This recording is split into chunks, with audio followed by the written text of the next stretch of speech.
But we begin tonight with a tale of two speeches, both from the same man, both from President Obama. One speech that could have been billed as a ballad to the Constitution, a proclamation of American values, a repudiation of the lawless behavior of the last presidential administration, and another speech announcing a radical new claim of presidential power that is not afforded by the Constitution and that has never been attempted in American history, even by George W. Bush and Dick Cheney. Remarkably, President Obama today made both of those speeches simultaneously. Standing inside the National Archives in front of the actual original Constitution, President Obama delivered a blistering critique of the Bush administration, in which he called their actions and their legacy literally a mess. Our government made a series of hasty decisions. Poorly planned, haphazard approach. Too often, we set those principles aside as luxuries that we could no longer afford. Our government made decisions based on fear rather than foresight. The decisions that were made over the last 8 years established an ad hoc legal approach for fighting terrorism that was neither effective nor sustainable. An ad hoc legal approach for fighting terrorism that was neither effective nor sustainable. Ouch. Then, moments later, he announced his own ad hoc legal approach for fighting terrorism. President Obama today proposed something new, something called prolonged detention. Doesn't sound that bad, right? Prolonged detention. Did you ever see the movie Minority Report? It was based on a Philip K. Dick short story. Came out in 2002. It starred Tom Cruise, remember? He played a police officer in something called the Department of Pre-Crime. Pre-crime is where people are arrested and incarcerated to prevent crimes that they have not yet committed.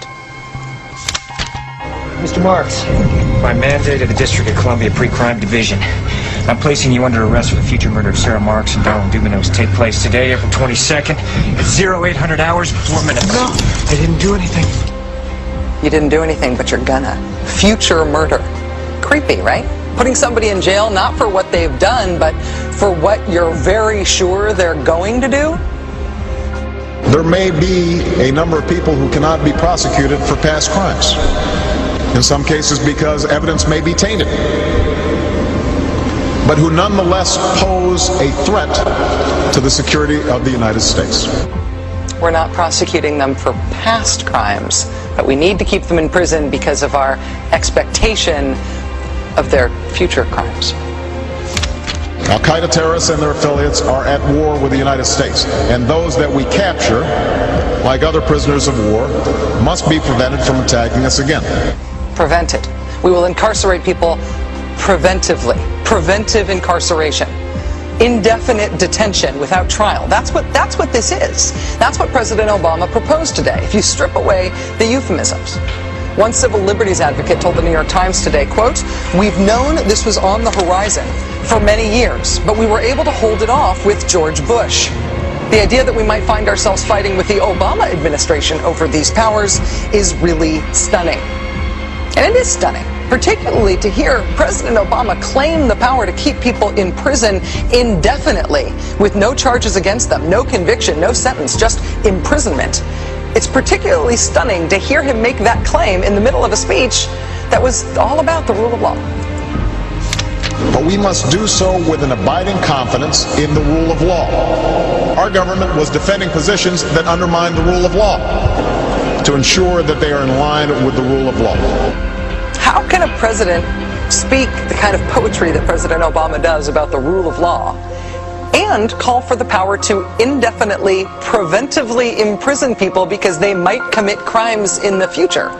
How can those two things coexist in the same man, even in the same speech? Well, that brings us to the self-consciously awkward, embarrassing part of this speech today. After condemning the Bush administration for what he called their ad hoc legal strategy, for trying to make things seem legal that patently weren't, this is what President Obama proposed.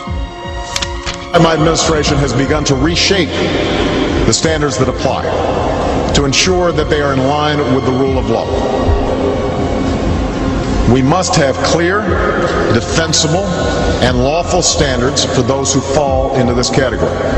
We must have a thorough process of periodic review so that any prolonged detention is carefully evaluated and justified.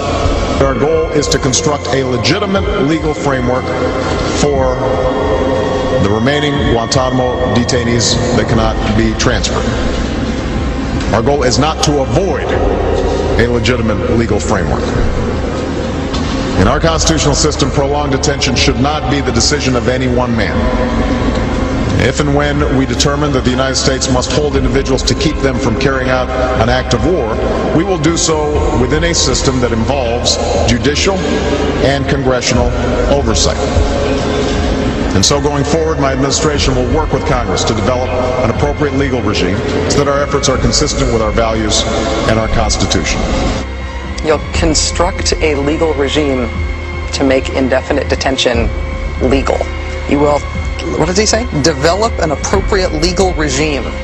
So you can construct a whole new system outside the courts, even outside the military commissions, so that you can indefinitely imprison people without charges. And you'll build that system from scratch.